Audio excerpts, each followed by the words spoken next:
Buongiorno e ben ritrovati con l'informazione flash di News Sicilia. I principali titoli della mattina. La Corte dei Conti ha approvato il piano triennale per la transizione digitale 2024-2026 della Regione Siciliana, che prevede un investimento di 120 milioni di euro per lo sviluppo di servizi e piattaforme digitali in Sicilia.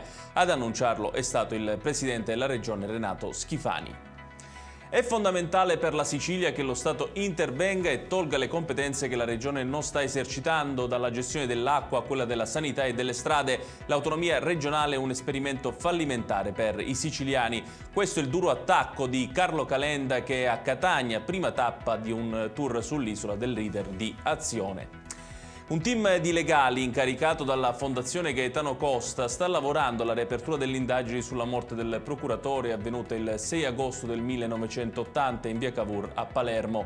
Il team sta esaminando le carte inerenti alle precedenti indagini per cercare di capire se esistano margini per riaprire il caso.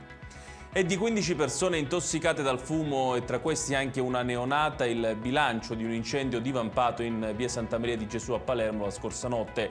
Ad andare in fiamme sono state 2 auto con il fumo che ha avvolto 2 palazzine e 8 appartamenti. Si tratta probabilmente di un rogo di origine dolosa.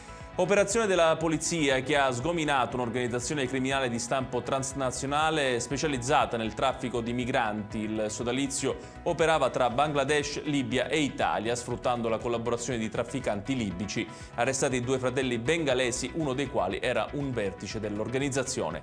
Ed è tutto per questa edizione. Tutti i dettagli su queste notizie li trovate come sempre sul nostro sito www.newsicilia.it. Grazie per averci seguito e buon proseguimento di giornata.